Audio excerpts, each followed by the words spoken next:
ಎಲ್ಲರಿಗೂ ನಮಸ್ತೆ. ಎಲ್ಲರೂ ಹೇಗಿದ್ರೆ ಸ್ನೇಹಿತರೆ? ನಾನು ತುಂಬ ಚೆನ್ನಾಗಿದ್ದೀನಿ.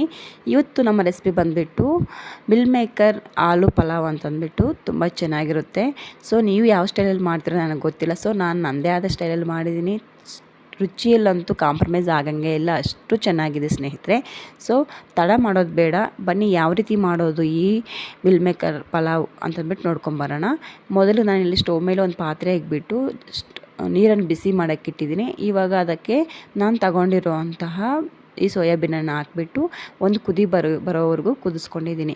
ಕುದಿ ಬಂದಮೇಲೆ ಆ ಬಿಸಿ ನೀರನ್ನು ಬಗ್ಗಿಸ್ಬಿಟ್ಟು ಇದಕ್ಕೆ ತಣ್ಣೀರನ್ನು ಆ್ಯಡ್ ಮಾಡಿಬಿಟ್ಟು ಈ ರೀತಿ ಸೋಯಾ ಚಂಕ್ಸ್ನ ಹಿಂಡ್ಕೊತಾ ಇದ್ದೀನಿ. ಇದನ್ನು ಸೋಯಾ ಚಂಕ್ಸ್ ಅಂತಾರೆ, ಮಿಲ್ ಮೇಕರ್ ಅಂತಾರೆ, ಸೋಯಾಬೀನ್ ಅಂತಲೂ ಕರೀತಾರೆ ಸ್ನೇಹಿತರೆ. ಇವಾಗ ಇದನ್ನು ಈ ರೀತಿ ನೀಟಾಗಿ ಇಟ್ಕೊಂಡಿರಬೇಕು. ಇನ್ನೊಂದು ಕಡೆ ಈ ರೀತಿ ಒಂದು ಪಾತ್ರೆಯನ್ನು ಇಟ್ಕೊಂಬಿಡಿ. ನಾನು ಇವತ್ತು ಕುಕ್ಕರಲ್ಲಿ ಮಾಡ್ತಾಯಿಲ್ಲ, ಈ ರೀತಿ ಪಾತ್ರೆಯಲ್ಲೇ ಮಾಡ್ತಾಯಿದ್ದೀನಿ. ತುಂಬ ಚೆನ್ನಾಗಿರುತ್ತೆ. ನಾನು ಮಾಡೋ ಸ್ಟೈಲಲ್ಲಿ ನೀವು ಮಾಡಿ. ಹೇಗೆ ಬಂದಿದೆ ಅಂತಂದ್ಬಿಟ್ಟು ನಾನು ಕೆಳಗಡೆ ಕಾಮೆಂಟ್ ಬಾಕ್ಸಲ್ಲಿ ತಿಳಿಸ್ಕೊಡಿ. ತುಪ್ಪ ನಾನು ಒಂದು 3 ಟೇಬಲ್ ಸ್ಪೂನ್ ಹಾಕಿದ್ದೀನಿ. ಸಾಸಿವೆ ಕಾಳು ಹಾಕಿದ್ದೀನಿ. ಓಲ್ ಸ್ಪೈಸಸ್, ನಿಮ್ಮ ಹತ್ರ ಏನೇನು ಸ್ಪೈಸಸ್ ಇರುತ್ತೆ, ಬಿರಿಯಾನಿ ಎಲೆ, ಮರಾಠಿ ಮೊಗ್ಗು, ಚಕ್ಕೆ, ಲವಂಗ ಮತ್ತು ಇಲಾಚಿ ಮತ್ತು ಸ್ವಲ್ಪ ಕೇಸರಿ, ಈ ರೀತಿ ಎಲ್ಲ ಓಲ್ ಸ್ಪೈಸಸ್ ಏನೇನು ಇರುತ್ತೆ ಎಲ್ಲ ಹಾಕ್ಕೊಳ್ಳಿ. ಸೋಂಪು ಕಾಳನ್ನು ಹಾಕ್ತಾಯಿದ್ದೀನಿ. ಮತ್ತು ಅದೇ ಏನು ನಮ್ಮ ಹತ್ರ ಓಲ್ ಸ್ಪೈಸಸ್ ಇರುತ್ತೋ ಅವನ್ನೆಲ್ಲ ಹಾಕ್ಕೊಂಡ್ರೆ ತುಂಬ ಚೆನ್ನಾಗಿರುತ್ತೆ. ಆದಷ್ಟು ಒಂದು ಲಿಮಿಟಾಗಿ ಹಾಕ್ಕೊಳ್ಳಿ, ಇಲ್ಲ ಅಂತಂದರೆ ಹೆವಿ ಸ್ಮೆಲ್ ಬಂದುಬಿಟ್ಟು ತಿನ್ನೋಕ್ಕೆ ಅಷ್ಟೊಂದು ರುಚಿಯಾಗಿರಲ್ಲ. ಸೊ ಮೀಡಿಯಮ್ ಸೈಜ್ ಈರುಳ್ಳಿ, ನಾನಿಲ್ಲಿ 3 ಈರುಳ್ಳಿ ಕಟ್ ಮಾಡಿ ಇಟ್ಕೊಂಡಿದ್ದೆ, ಅದನ್ನು ಹಾಕ್ತಾಯಿದ್ದೀನಿ.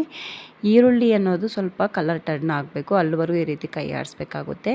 ನೀವು ಇದಕ್ಕೆ ಮೇಯ್ನು ಈರುಳ್ಳಿ ಮತ್ತು ಟೊಮೊಟೊನ ಎಷ್ಟು ಕ್ವಾಂಟಿಟಿಯಲ್ಲಿ ತೊಗೊಂಡಿರ್ತೀರೋ ಅನ್ನೋದ್ರ ಮೇಲೆ ಡಿಪೆಂಡ್ ಇರುತ್ತೆ ನಿಮ್ಮ ಒಂದು ಈ ರೆಸಿಪಿ. ನಾನಿಲ್ಲಿ ಈ ರೀತಿ ಪಲಾವ್ ಯಾವುದೇ ಪಲಾವ್ ಮಾಡಬೇಕಂತಂದ್ರೂ ನಾನು 3 ಈರುಳ್ಳಿ ತೊಗೊಂಡಿದ್ರೆ 2 ಟೊಮೊಟೊ ತೊಗೊಂಡಿರ್ತೀನಿ. ಯಾಕಂದರೆ ಗ್ರೇವಿ ಅನ್ನೋದು ತುಂಬ ಚೆನ್ನಾಗಿ ಬರುತ್ತೆ. ಆವಾಗ ನಾವು ತೊಗೊಂಡಿರೋ ಕ್ವಾಂಟಿಟಿ ರೈಸ್ಗೆ ಈ ಗ್ರೇವಿ ತುಂಬ ಚೆನ್ನಾಗಿ ಹಿಡಿಯುತ್ತೆ. ಇವಾಗ ನೋಡಿ ಟೊಮೊಟೊ ಮೆಲ್ಟ್ ಆಗಲಿ ಅಂತಂದ್ಬಿಟ್ಟು ನಾನು ಸ್ವಲ್ಪ ಸಾಲ್ಟನ್ನು ಹಾಕ್ತಾಯಿದ್ದೀನಿ. ಹಸಿಮೆಣಸಿನ್ಕಾಯನ್ನು ಒಂದು 4ರಿಂದ 5 ತೊಗೊಂಡಿದ್ದೆ, ಅದನ್ನು ಹಾಕ್ತಾಯಿದ್ದೀನಿ. ನಾನು ಖಾರ ಮತ್ತು ಚಿಲ್ಲಿ ಪೌಡರ್ ಆ್ಯಡ್ ಮಾಡ್ತೀನಿ. ಸೊ ಆದ್ದರಿಂದನೇ ನಾನು ಇಲ್ಲಿ ಹಸಿಮೆಣಸಿನ್ಕಾಯಿನ ಕಡಿಮೆ ತೊಗೊಂಡಿದ್ದೀನಿ. ಇವಾಗ ನಾವು ಆವಾಗಲೇ ಎಲ್ಲ ಹಿಂಡಿ ಇಟ್ಕೊಂಡಿದ್ರಲ್ಲ ಮಿಲ್ ಮೇಕರ್ನ, ಅದನ್ನು ಹಾಕ್ತಾಯಿದ್ದೀನಿ. ಈ ರೀತಿ ಒಂದು 2 ಆಲೂಗಡ್ಡೆಯನ್ನು ಚಿಪ್ಪೆ ತೆಗೆದು ವಾಶ್ ಮಾಡಿ ಕಟ್ ಮಾಡಿ ಇಟ್ಕೊಂಡಿದ್ದೆ, ಅದನ್ನು ಇವಾಗ ಸೇರಿಸ್ತಾ ಇದ್ದೀನಿ. ಇವಾಗ ಇದಕ್ಕೆ ಮಸಾಲೆ ಎಲ್ಲ ಆ್ಯಡ್ ಮಾಡಿ 2 ಟೇಬಲ್ ಸ್ಪೂನ್ ಗರಂ ಮಸಾಲ ಹಾಕ್ತಾಯಿದ್ದೀನಿ, 2 ಟೇಬಲ್ ಸ್ಪೂನಷ್ಟು ಚಿಲ್ಲಿ ಪೌಡರ್ ಹಾಕ್ತಾಯಿದ್ದೀನಿ, ಧನಿಯಾ ಪೌಡರ್ ಒಂದು 3 ಟೇಬಲ್ ಸ್ಪೂನ್ ಹಾಕ್ತಾಯಿದ್ದೀನಿ. ಟೇಬಲ್ ಸ್ಪೂನ್ ಅಂದರೆ ನಾನು ತೋರಿಸ್ತಾ ಇರೋ ಕ್ವಾಂಟಿಟಿಯಲ್ಲಿ. ಸೊ ನೀವು ಯಾವ ಕ್ವಾಂಟಿಟಿ ಸ್ಪೂನ್ ತೊಗೊಂಡಿರ್ತೀರೋ ಆ ಕ್ವಾಂಟಿಟಿ ಸ್ಪೂನಲ್ಲಿ ಹಾಕ್ಕೊಳ್ಳಿ. ಸೊ ನೆಕ್ಸ್ಟ್ ಬಂದುಬಿಟ್ಟು ಗರಂ ಮಸಾಲ ಸ್ವಲ್ಪ, ಇದು ಹೋಮ್ ಮೇಡ್ ಬಿರಿಯಾನಿ ಪೌಡರ್ ಸ್ನೇಹಿತರೆ, ಅದನ್ನು ಸಹ ನಾನು ಈ ಸ್ಪೂನಲ್ಲಿ ಒಂದು 2 ಟೇಬಲ್ ಸ್ಪೂನ್ ಹಾಕ್ತಾಯಿದ್ದೀನಿ. ನೆಕ್ಸ್ಟ್ ಫೈನಲಿ ಕೊತ್ತಂಬರಿ ಸೊಪ್ಪು, ಪುದೀನ ಸೊಪ್ಪು ಇದ್ದರೆ ನೀವು ಈ ರೀತಿ ಆ್ಯಡ್ ಮಾಡಿಬಿಟ್ಟು ಒಂದು ಒಳ್ಳೆ ಮಿಕ್ಸ್ ಕೊಡಿ. ನಿಜ ಹೇಳ್ತಾ ಇದ್ದೀನಿ, ಈ ಮಸಾಲೆಗಳೆಲ್ಲ ಹಾಕಿದ್ದಾದಮೇಲೆ ಒಂದು ಅರೋಮಾ ಎಷ್ಟು ಚೆನ್ನಾಗಿದೆ ಅಂತಂದರೆ ಆ ಸ್ಮೆಲ್ಲು ತುಂಬ ಚೆನ್ನಾಗಿದೆ. ನಾವು ಇಲ್ಲಿ ಮಾಡ್ತಾಯಿದ್ರೆ ಬೀದಿಯಲ್ಲೇ ಹೋಗ್ತಿರೋರಿಗೆ ಸ್ಮೆಲ್ ಬರುತ್ತೆ, ಅಷ್ಟು ಚೆನ್ನಾಗಿರುತ್ತೆ. ಸೊ ಇವಾಗ ಎಲ್ಲ ಮಿಕ್ಸ್ ಮಾಡಿದ್ದಾದಮೇಲೆ ಲೈಟಾಗಿ ಸ್ವಲ್ಪ ನೀರನ್ನು ಹಾಕ್ಬಿಟ್ಟು ಗ್ರೇವಿಯಾಗಿ ಮಾಡ್ಕೊಂಬಿಟ್ಟು 1 ನಿಮಿಷ ಕಾಲ ಕ್ಯಾಪ್ ಮುಚ್ಚಿಬಿಟ್ಟು ಬೇಯಿಸ್ಕೋಬೇಕಾಗುತ್ತೆ. ಸ್ಟವ್ನ ಆದಷ್ಟು ಮೀಡಿಯಮ್ ಫ್ಲೇಮಲ್ಲೇ ಇಟ್ಕೊಳ್ಳಿ. ಈ ರೀತಿ ಅದ್ರ ಮೇಲೆ ಒಂದು ಮುಚ್ಚಳ ಮುಚ್ಚಿಬಿಟ್ಟು 1 ನಿಮಿಷ ಕಾಲ ಐ ಫ್ಲೇಮಲ್ಲೇ ಬೇಯಿಸ್ಕೊಳ್ಳಿ. ನೋಡಿ ಗ್ರೇವಿ ಅನ್ನೋದು ಎಷ್ಟು ಚೆನ್ನಾಗಿ ಬಂದಿದೆ ಅಂತಂದ್ಬಿಟ್ಟು. ಏನಂತಂದರೆ ಆ ಮಿಲ್ ಮೇಕರ್ಗೆ, ಆಲೂಗಡ್ಡೆಗೆ ಈ ನಾವು ಹಾಕಿರೋ ಸ್ಪೈಸಸ್ ಎಲ್ಲ ಚೆನ್ನಾಗಿ ಹಿಡ್ಕೊಳ್ಳುತ್ತೆ. ಅದೇ ಕಾರಣಕ್ಕಷ್ಟೇ ನಾವು ಕ್ಯಾಪ್ ಮುಚ್ಚಿಬಿಟ್ಟು ಇಷ್ಟೊತ್ತು ಬೇಯಿಸಿದ್ದು. ಇವಾಗ ನಾನು ಆಲ್ರೆಡಿ ವಾಶ್ ಮಾಡಿ ಇಟ್ಕೊಂಡಿದ್ದೆ, ಒಂದು 10ರಿಂದ 15 ನಿಮಿಷ ನೆನೆಸಿದ್ದೆ ಅಕ್ಕಿನ. ಈ ಗ್ಲಾಸ್ ಅಕ್ಕಿ ತೊಗೊಂಡಿದ್ದೀನಿ ಸ್ನೇಹಿತರೆ. ಸೊ ಅದನ್ನು ಇವಾಗ ಇದಕ್ಕೆ ಆ್ಯಡ್ ಮಾಡ್ತಾಯಿದ್ದೀನಿ. ನೀವು ಬಾಸುಮತಿ ರೈಸ್ ತೊಗೋಬೋದು, ಸ್ಟೀಮ್ ರೈಸ್ ತೊಗೋಬೋದು, ಯಾವುದಾದ್ರೂ ತೊಗೋಬೋದು. ಸೊ ನಾನು ಇಲ್ಲಿ ಬುಲೆಟ್ ಸೋನಾ ಮಸೂರಿ ತೊಗೊಂಡಿದ್ದೀನಿ.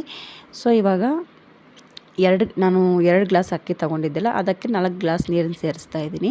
ಸೇಮ್ ಕ್ವಾಂಟಿಟಿ ನೀವು ಕುಕ್ಕರ್ಗೆ ಅದು ಯಾವ ರೀತಿ ಆ್ಯಡ್ ಮಾಡ್ತೀರೋ ಅದೇ ರೀತಿ ಈ ರೀತಿ ಪಾತ್ರೆಗಳಲ್ಲಿ ಮಾಡಬೇಕಂದ್ರೂ ಸೇಮ್ ಕ್ವಾಂಟಿಟಿಯಲ್ಲಿ ನೀವು ಯೂಸ್ ಮಾಡ್ಬೋದು.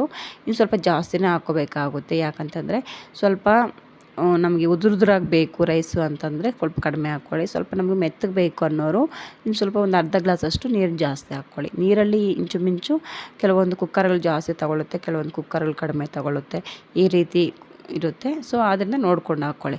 ಇವಾಗ ನೋಡಿ ನನಗೊಂದು 3-4 ಕುದಿ ಬಂದಿದೆ. ಇವಾಗ ಒಮ್ಮೆ ನಾನು ಈ ರೀತಿ ಕಲಿಸ್ತಾ ಇದ್ದೀನಿ. ಇವಾಗ ನೀವು ಉಪ್ಪು ಖಾರ ಎಲ್ಲ ನೋಡ್ಕೊಂಬಿಟ್ಟು ಇನ್ನೊಮ್ಮೆ ಉಪ್ಪು ಖಾರ ಕಡಿಮೆ ಇದ್ದರೆ ಹಾಕ್ಕೊಂಡು ಇವಾಗ ದಮ್ ಹಾಕೋಬಿಡಿ. ನೋಡಿ ಸ್ನೇಹಿತರೆ, ಸ್ಟವ್ನ ಮಧ್ಯಮ ಉರಿಯಲ್ಲಿ ಇಟ್ಬಿಟ್ಟು ದಮ್ ಮಾಡಿರೋದು ಇದು ತುಂಬ ಚೆನ್ನಾಗಿದೆ. ಇಷ್ಟು ಸ್ಪೈಸಿಯಾಗಿ ಇಷ್ಟು ಕಲರ್ಫುಲ್ಲಾಗಿ ಬಂದಿದೆ ಅಂತಂದ್ಬಿಟ್ಟು ನೋಡಿದ್ರಲ್ಲ.